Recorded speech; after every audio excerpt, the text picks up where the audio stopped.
Olá, eu sou Ricardo Fenelon, sócio fundador do Fenelon Advogados e idealizador desse projeto chamado Air Law Brasil, que tem como objetivo difundir conhecimento sobre os diversos temas relacionados ao direito aeronáutico e espacial.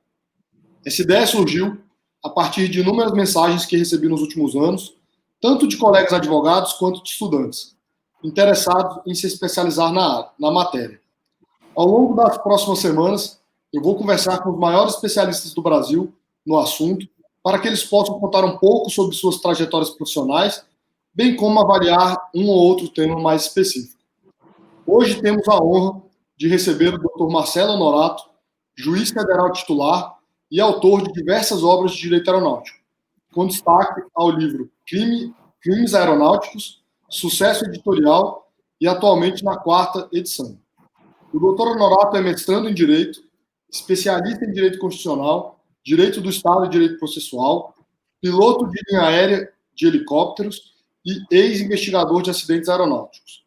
Dr. Honorato, seja muito bem-vindo ao Air Law Brasil.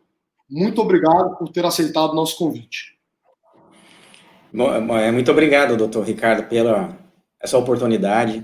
Fico muito grato de poder compartilhar com vocês as minhas experiências, tanto profissionais e quanto na área doutrinária, né, especialmente na área criminal.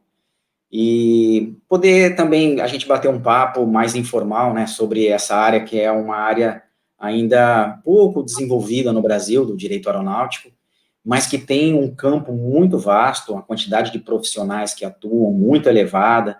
Então, realmente é um solo muito fértil, né, para a gente poder conversar. Então, muito obrigado por estar aqui com vocês. Nós que agradecemos, é realmente uma honra. Doutor Honorato, será que você podia nos contar um pouco como que chegou ao direito aeronáutico, porque assim, não é uma área muito comum, né? Então, queria saber um pouco até da sua carreira na aviação também, isso as pessoas têm muito interesse sempre. Bacana, pois é, eu realmente nasci na aviação, a minha primeiro contato profissional nessa existência terrena foi na aviação. Então, eu entrei para a Força Aérea, né, na academia, na Escola Preparatória de Cadetes do Ar, que é, para mim, a instituição de ensino melhor que eu tive a oportunidade de estudar, de todas as que eu tive até hoje, inclusive do mestrado. Depois fui para a Academia da Força Aérea, também um celeiro excelente, o Ninho das Águias. Me formei piloto da Força Aérea. Logo após, fiz o curso de piloto de ataque e depois o piloto de helicóptero. E como piloto de helicóptero, eu fiquei voando mais 10 anos na Amazônia. Então, eu voei muito, especialmente o H1H, que agora é o H1H, que é o Bell 205. Então, voei em fronteira, as comunidades indígenas. Teve até um curso agora há pouco tempo na Infam, né, da Escola da Magistratura, e me convidaram, porque como eu trabalho em Marabá, sou juiz em Marabá, é uma área que tem também muito conflito indígena. Se eu queria conhecer uma aldeia, né, eu até falei para eles, olha, eu já fui, acho que em mais aldeia que muito funcionário da FUNAI, então eu vou deixar essa oportunidade para um outro colega. E depois eu fui para a de investigação de acidentes aeronáuticos, ainda na época do DAC. E aí sim que eu me defrontei com o direito aeronáutico propriamente dito. Eu já estava fazendo faculdade de Direito na Universidade Federal do Pará, e gostei muito da área de direito aeronáutico, me apaixonei, porque era a que eu trabalhava enquanto no DAC. E com a criação dos Seripas, como também me identifiquei muito com investigação de acidentes aeronáuticos, e eu já tinha o curso, eu resolvi trilhar esse caminho. Aí eu trabalhei, investiguei mais de 100 acidentes com as equipes, né, do Seripa. Foi muito legal, conheci a aviação civil de muito perto, né, bem próximo, e nos seus momentos mais tristes. E daí eu comecei a fazer essa ligação, direito aeronáutico e investigação de acidente aeronáutico. E comecei a montar algumas aulas, porque muita gente me perguntava, especialmente a questão criminal, que a gente tem poucas referências, inclusive no mundo. Certa vez eu tive na ICAO, no Peru, eles me chamaram para proferir uma conferência lá, e eles também não sabiam que eu era piloto da Força Aérea, que eu tinha sido investigador de acidentes aeronáuticos. E até me disseram, olha, a sua situação é muito incomum. Não conhecemos nenhum juiz federal de nenhum país que tenha sido investigador de acidentes aeronáuticos. E a partir daí eu comecei a fazer muitos trabalhos com eles, fiz trabalho no Suriname, também no Peru, em relação aos países aqui da América do Sul, para a gente difundir as soluções do direito aeronáutico na área de investigação que nós temos no Brasil. Muita gente não sabe, mas a nossa lei, a 12.970, que alterou o Código Brasileiro de Aeronáutica, é considerada uma lei modelo pela ICAO. A gente conseguiu achar ali uma solução mediana entre uma boa administração de justiça e a proteção das informações de investigação. Tem aperfeiçoamentos a se realizar? Sim, com certeza. Toda lei, ela nasce ideal e com o tempo de faticidade, vamos dizer assim, de Habermas, né? A gente tem que fazer alterações. O mundo também se altera, se modifica, né? Mas a nossa lei é muito boa. E a partir daí, então, nasceu o livro Crimes Aeronáuticos, que foi minha primeira obra. Depois eu participei de outras obras, como da OAB de Minas Gerais, do Direito Aeronáutico, obras da Justiça Federal também, de Direito Aeronáutico. Agora nós estamos lançando o Direito Aeronáutico para Tripulantes, também um livro bem fininho, bem simples, linguagem bem clara. Lógico que não tem a profundidade que às vezes um profissional do direito gostaria, mas ele tem a linguagem do pessoal operacional. E foi talvez a minha maior dificuldade no Crimes Aeronáuticos, porque a gente tratar de direito penal, e eu sempre busquei unir os dois públicos, você tem que explicar o que é direito penal para o piloto, e para o profissional da aviação você tem que explicar o que é aviação, o que é um ILS, por exemplo. Então, o meu livro tem mais de 1000 notas de rodapé, para a gente poder ir fatiando e explicando esses dois universos. E talvez seja aí, talvez, umas grandes lacunas do direito aeronáutico no Brasil, né, a área criminal. Sem dúvida, tem que explicar o direito penal não só para o piloto, para o tripulante, mas também para o advogado que trabalha só com direito aeronáutico, porque nem sempre no direito a gente entende sobre tudo, né? Mas tem um tema muito interessante no livro, e que é um tema que o tempo todo volta ao noticiário, que é a questão do passageiro indisciplinado, que é um problema que tem aumentado. Os últimos dados das associações, da própria ICAO, sempre foi no sentido de que esse é um problema que sempre vem aumentando e um problema difícil de ser resolvido. Será que o senhor poderia comentar um pouco sobre isso? Sim, com prazer. Passageiro indisciplinado, doutor Ricardo, é um dos novos temas do meu livro Crimes Aeronáuticos. Eu abri um novo capítulo sobre isso, até porque eu comecei a perceber que nos julgados que citavam o meu trabalho, a maioria eram em passageiros disciplinados, que é o maior índice de atos ilícitos contra a segurança da aviação, em quantidade, vamos dizer, de todos os atos que a gente possa existir em relação a colocar a aviação no maior risco. E também os questionamentos, pedidos de associações de pilotos, ou como é que é assim. Então eu senti que, embora o livro já tangenciasse essa matéria, seria interessante eu aprofundar. E eu acho que tem 3 pontos que a gente pode conversar aqui bem sobre isso. É a questão da tipicidade, a questão do passageiro embriagado e a questão da jurisdição, que talvez seja um problema internacional e que o mundo, devagarzinho, está conseguindo encontrar algumas soluções.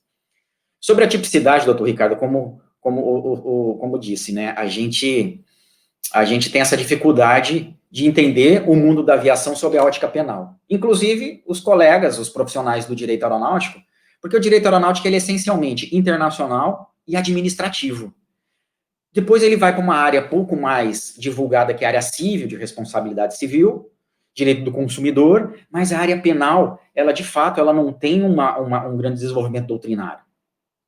E a tipicidade, ela tem um papel central. Os tribunais, eles têm revigorado, isso no meu livro tem vários casos, em que para configurar o crime de atentado contra a segurança do transporte aéreo, que é o artigo 261 do Código Penal, que é a conduta de algum passageiro colocando em risco a aviação, tem 2 requisitos, são vários requisitos do tipo, né, mas 2 principais que geralmente geram absolvição.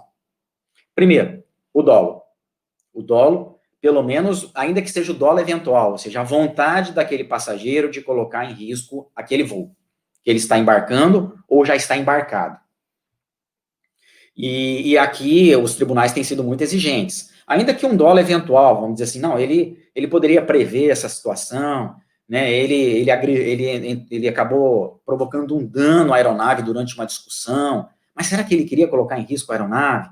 Então, são questões que acabam, no âmbito criminal, restringindo muito as condenações. Só um parênteses. Um passageiro mesmo que toma um remédio e, às vezes, por uma situação fica indisciplinado, dificilmente você consegue provar que ele sabia que tomando aquele remédio colocaria em risco. É muito difícil, né? Eu imagino. Verdade. E aí a gente entra um pouquinho na questão do passageiro embriagado, vamos dizer, não por álcool, mas sobre substâncias psicoativas, né? E às vezes realmente ele pode até tomar um remédio pela primeira vez, ou o médico começou a passar naquele momento e não sabia das repercussões que poderia ter, e no momento do crime, ele não tinha todas as suas faculdades mentais. Embora o nosso Código Penal ele tenha ele seja bem ele exige muito nesse ponto, porque, por exemplo, a embriaguez voluntária, ela, pelo Código Penal, não isenta da pena. O que é muito questionado na doutrina, porque no momento do crime, ele não tinha as suas faculdades mentais, a sua capacidade de decidir. E aí, daqui a pouco eu acho que eu posso voltar nesse tema, só para fechar a tipicidade, às vezes também o Ministério Público ele acaba colocando a conduta na segunda parte do artigo 261, que é impedir ou dificultar a navegação. Ou seja, o passageiro ele fez com que ocorresse um pouso intermediário para o desembarque, ou atrasou a decolagem, ou seja, ele impediu a navegação aérea. E aqui é um grande equívoco, inclusive do Ministério Público, em vários casos. Não conheço nenhuma condenação nesse sentido, porque a segunda parte do artigo 261, ele se refere ao sistema de navegação aérea. Então, ele teria que atuar contra o sistema de navegação aérea, antenas, torre de controle, e isso não aconteceu. Na verdade, uma medida administrativa do comandante de fazer um pouso intermediário para o desembarque, ou a recusa de embarque gerando o atraso, é que acabou impedindo a decolagem no seu momento correto, mas não é um produto, vamos dizer assim, direto da ação do passageiro indisciplinado. E a segunda questão, agora voltando para a primeira figura, do colocar em perigo a aeronave, que é o caso que existem condenações, há um outro requisito, que é o perigo concreto. Então, essa exigência, ela é pacífica, porque a gente, pela própria leitura do tipo, a gente observa, né, que é crime colocar em perigo. Então, o tipo penal exige perigo concreto. E nem sempre a conduta do passageiro, naquele caso, colocou em perigo a aeronave. Ela pode até, em tese, colocar, mas nem sempre coloca. Isso eu tenho vários casos no livro também, que eu cito a jurisprudência. Por exemplo, teve um caso de um passageiro que tentou abrir a porta do Airbus 320 em voo. Ele não ia conseguir, porque ela tem um sistema automático de fechamento. E as próprias condições físicas, eu digo da física mesmo, e da pressurização da aeronave. Como o pessoal brinca, nem que ele fosse um incrível Hulk, ele ia conseguir abrir aquela porta. E qual é o principal meio de prova nesses casos? Aqui é muito interessante, nesse estudo que eu levantei, é o depoimento do comandante da aeronave. Dificilmente se faz uma perícia nesses casos, que a punição é mais simples, né? O processo não é como um acidente aeronáutico.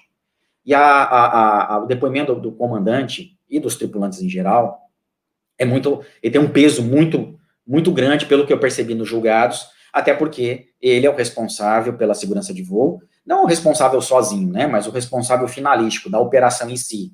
A gente sabe que a responsabilidade criminal, ela abraça o gestor, o mantenedor e também o piloto. Mas na segurança de voo, durante a operação, ele é o gestor, vamos dizer assim. Então a palavra dele tem muito peso. E se pergunta isso para ele geralmente, e aí, colocou a aeronave em perigo? Você teve que arremeter lá, colocou em perigo? Não, arremetida é um procedimento normal. Eu não senti segurança suficiente, mas não que tivesse em perigo. Então, a falta de segurança mínima não quer dizer também que eu esteja em perigo. São coisas distintas, que às vezes as pessoas confundem. Ele arremeteu, procedimento comum, e fez o pouso depois. Então, aí não tem um elemento do tipo que é o resultado perigo concreto. Então, esses são os dois aspectos que geralmente geram a absolvição. E aqui a gente tem a primeira conclusão, que é muito importante. O direito criminal, ele não é uma excelente ferramenta para fazer prevenção de passageiro indisciplinado. Ela não se mostra competente para poder punir todas essas pequenas condutas. E agora, voltando ao passageiro embriagado. Foi excelente o exemplo que você deu, né, do passageiro que tomou o medicamento. E às vezes também tem um passageiro que tem medo de avião, tá ali no saguão, começa a beber, e entra e durante o voo ele perde a consciência, vamos dizer assim, o domínio das suas faculdades mentais. Pelo direito penal, o artigo 28, inciso 2, a embriaguez voluntária não isenta a pena. Só que isso é muito debatido na nossa doutrina e a jurisprudência também. E aqui eu trago os casos do TRF da terceira região, que ele trouxe uma outra questão a se perquirir, a se analisar, para que o juiz pergunte, para que o juiz procure devassar. Haveria a previsibilidade desse resultado?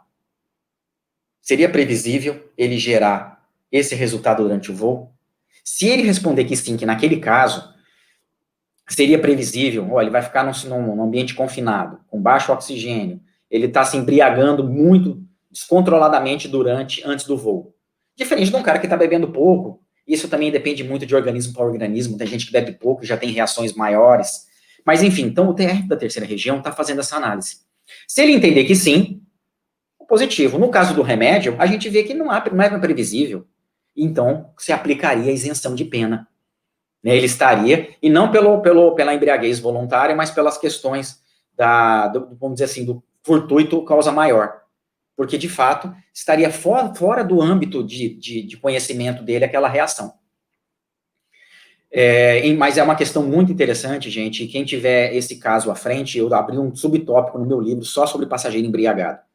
E eu acho que a melhor solução é do TR da terceira região mesmo, a gente não aplicar de forma cartesiana o artigo 28, inciso 2º. Não, embriaguez voluntária, não é isento de pena, pode punir. Não é assim, eu acho que é uma questão de se produzir muita injustiça. O terceiro ponto, que é a jurisdição, gente, é uma questão que o mundo todo tem há muito tempo debatido. O que acontece? Especialmente voos internacionais, né? O passageiro, vamos dizer que ele produz uma situação de tumulto, que coloca em perigo a aeronave, vamos dizer, cruzando o Oceano Atlântico. Aí ele pousa no Brasil. E agora? Aeronave internacional estrangeira. Nós temos um diploma que é o Sistema de Tóquio, de 1963. E ele trazia uma jurisdição concorrente. Na verdade, ele dizia que o país de pouso da aeronave, ele pode, de acordo com as suas leis internas, exercer a jurisdição. E o país da bandeira. Vamos dizer que um Air France, então, pousa aqui no Brasil. Será que a França vai ter interesse em processar ele lá, sendo que supostamente ele teria que ser preso aqui para ser extraditado? Ele vai depender da vontade do país de pouso. E o país de pouso, às vezes, de acordo com a sua lei, fala, não, foi em água internacional, aeronave estrangeira, por exemplo, no Brasil, não teria jurisdição. Então, a gente teria um país em que recebe aquela pessoa, que tem o desembarque do infrator, e não consegue nem extraditar. E, às vezes, não tem nem tratado de extradição. Então, a impunidade em voos internacionais passou a ser uma regra muito comum.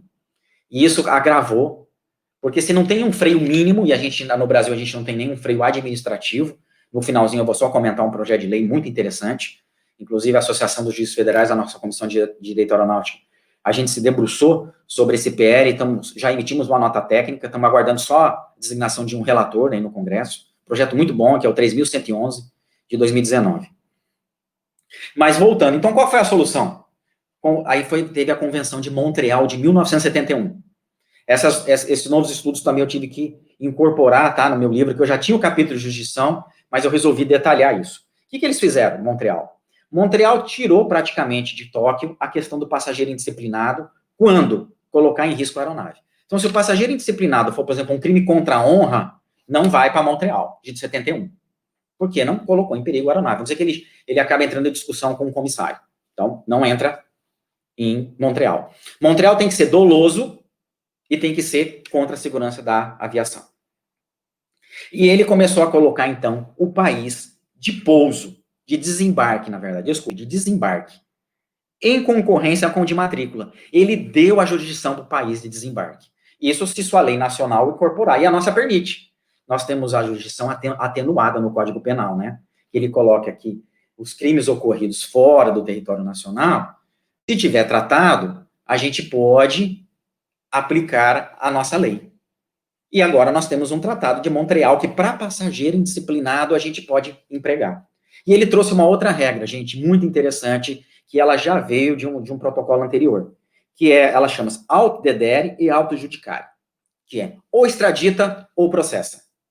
Há doutrinadores que dizem que a expressão seria ou extradita ou pune, mas aí não estaria de acordo com o direito penal, pelo menos na nossa visão constitucional. Porque você não pode dizer, eu vou extraditar, eu vou punir. Eu vou processar. Pode ser que ele seja absolvido. Mas essa expressão foi incorporada por 71. Então, o país que recebe o infrator, eu não quero processar porque eu não tenho norma. Então, agora você tem uma que serve como uma norma subsidiária de tratado de extradição. Por essa norma, você pode extraditar. Então, não adianta segurar o cara mais aqui, ele vai desembarcar e vai para casa dele. Você pode prender e mandar para extradição se você não quiser processá-lo. Se quiser processar, o Tratado de Montreal, a Convenção de Montreal permite também. Ele trouxe a jurisdição para nós. Em 2014, agora, nós temos um novo protocolo de emenda a Tóquio, que procurou ampliar para o país de pouso previsto e do operador da aeronave, que também vai aplicar para Montreal. Mas como ela é uma norma que ela se estende para Tóquio, então ela pega todos os delitos ocorridos a bordo. Então ela passou a incluir pouso previsto e estado do operador, porque existem países que não necessariamente o estado de registro tem que ser o estado do operador. No Brasil existe essa exigência, tem que pegar a aeronave e colocar uma matrícula nacional, mas tem países que não. E pode ser que o operador tenha interesse. Pô, deu prejuízo na minha empresa, então nós vamos trabalhar aqui para poder gerar uma punição. Estão me ouvindo? Parece que congelou aqui, não? Não, tá perfeito. Tá, né? Pois bem, essas são as 3 questões principais aí do passageiro indisciplinado. Eu acredito que nós estamos num caminho, pelo menos no campo internacional, positivo. No campo nacional, eu queria só comentar por último esse PL, o PL 3.111 de 2019. É um projeto de lei que altera a lei da ANAC. Ela passa a incluir, por exemplo, na ANAC, o dever também de fiscalizar os deveres dos passageiros e não só os direitos. E a partir daí, ele inclui algumas medidas administrativas que poderão ser lançadas no diário de bordo, e a partir daí a ANAC, ela processa aquela infração contra a pessoa física. A pessoa física que hoje não está abraçada o passageiro entre as infrações aeronáuticas. E muito bacana, ela também traz a previsão de suspensão do direito de usar o transporte aéreo público, regular ou táxi aéreo. Um gancho. Ou seja, a pessoa acaba não podendo nem utilizar durante um período. Uma situação que algumas empresas, principalmente no exterior, tem a tal da lista negra, aqui no Brasil ela vai ser formal, ela vai ser legal. Então ele vai poder ficar durante um período sem poder utilizar o transporte aéreo regular. Então eu acredito que talvez seja uma medida mais rápida, porque no processo criminal a gente vê como demora, e no final, todas essas exigências que eu mostrei, dos elementos do tipo, podem acabar numa absolvição. Se não acabar na absolvição, vai acabar numa prescrição. Às vezes o processo ele acaba sendo muito longo, a pena não é tão alta, ou seja, a gente gasta energia, gasta força para no final não ter um resultado prático. Sim, doutor Ricardo. Não, sem dúvida. Esse tema ele é muito complexo, né? Eu tive a oportunidade de tratar um pouco sobre a questão do passageiro disciplinado, quando até 2018 eu fui o membro do Brasil no Comitê Legal da ICAO, né? E a ICAO vem nas últimas reuniões do Comitê Jurídico sempre tratando aí do protocolo de 2014, tentando com que os países ratifiquem, internalizem. Eu tenho um pouco, assim, sendo bem sincero aqui, no ambiente formal, em alguns momentos eu fico em dúvida se países que têm muitos problemas políticos internacionais vão abrir mão da sua jurisdição para proteger os seus nacionais. Isso me deixa um pouco assim, desanimado. Por outro lado, eu concordo plenamente com o senhor que o caminho talvez não esteja no direito criminal, e sim no direito civil, na parte de responsabilidade civil mesmo. Porque nos voos internacionais, um dos maiores problemas são aqueles pousos intermediários, né? Que o avião, vamos pegar um exemplo, está indo de Guarulhos para Frankfurt, e aí tem que pousar em Recife, porque tem um passageiro indisciplinado a bordo. Isso gera um custo tremendo, e custo esse que a gente sabe que acaba sendo repassado para o sistema todo. Então, teria que ter alguma forma do passageiro ser responsável por aquilo que ele causou, né? E um outro problema que eu percebi muito nas discussões até internas aqui no Brasil, e isso serve para o voo internacional também, né? Que muitas vezes, como o depoimento do comandante e dos comissários é muito importante, e isso acarretaria em um atraso do voo, até mesmo uma descontinuação daquela tripulação por regulamentar as suas horas.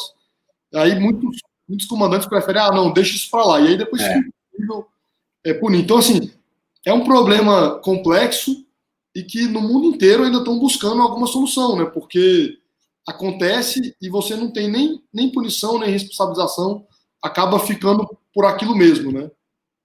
Verdade. No direito civil, eu vejo que existe uma complacência das empresas não querer litigar. Até porque eu até compreendo, porque a possibilidade de um provimento prático ao final, ele pode até ter o provimento judicial da condenação, as regras de responsabilidade civil estariam bem aplicáveis. Mas será que aquela pessoa terá patrimônio disponível para isso, considerando a média, a quantidade de pessoas que voam, aí você vai entrar com um processo para no final não ter nada? Eu vejo também resistências das seguradoras, que elas observam essa possibilidade de não ter um resultado prático e são resistentes. Mas eu acredito que para efeito didático seria interessante começar a fazer, porque isso teria alguma repercussão e o direito ele também tem esse efeito educativo. A ICAO tentou discutir isso no âmbito do protocolo de 2014, não conseguiu, né? Mas mesmo que não seja o custo todo daquele prejuízo, que tenha algum custo, né? E eu concordo plenamente que no Brasil nós precisamos discutir, precisamos implementar a questão da blacklist, da lista negra, né? Porque o passageiro vai lá, faz isso, muitas vezes não vamos nem dizer que coloca o voo em si em risco, mas às vezes coloca as pessoas que estão lá dentro em risco, né? Nós começamos a ter casos até de situações de assédio, né? Então, assim, uma pessoa dessa não pode, na próxima vez, viajar livremente, isso não faz sentido, né? Até onde o direito dessa pessoa vai, que pode ultrapassar o direito das outras pessoas, né? Não faz muito sentido. A impunidade é um combustível que alimenta isso, sem dúvida. Por isso que eu entendo que, para o Brasil, talvez a solução desse PL, da sanção administrativa, seja, vamos dizer assim, no custo-benefício a melhor. Porque tem a aplicação de uma multa de 5 a 10 mil, o gancho, a tripulação não vai ter que parar, porque ela vai lançar no diário de bordo, e ali é praticamente o início de uma autuação administrativa. Depois a ANAC intima a pessoa, notifica para ela se defender. Os sistemas, quando ele compra a passagem, tem endereço, tem tudo, consegue encontrar, tem CPF.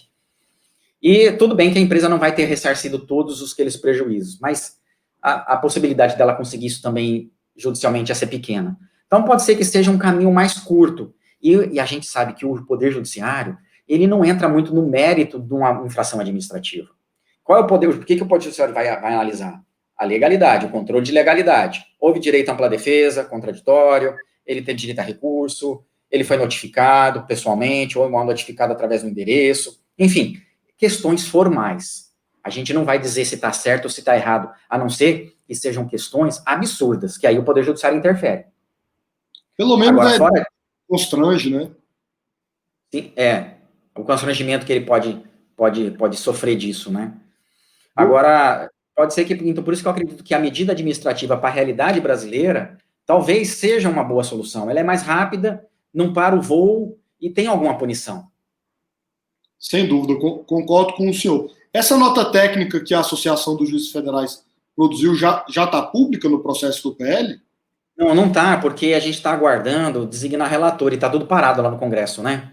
E aí o pessoal da AJUF, eles até entraram em contato comigo esses dias, falou, doutor, vamos aguardar designar o relator para a gente poder entregar em mãos a ele, se eu estiver em Brasília, algum membro da nossa comissão lá estiver também, conversa.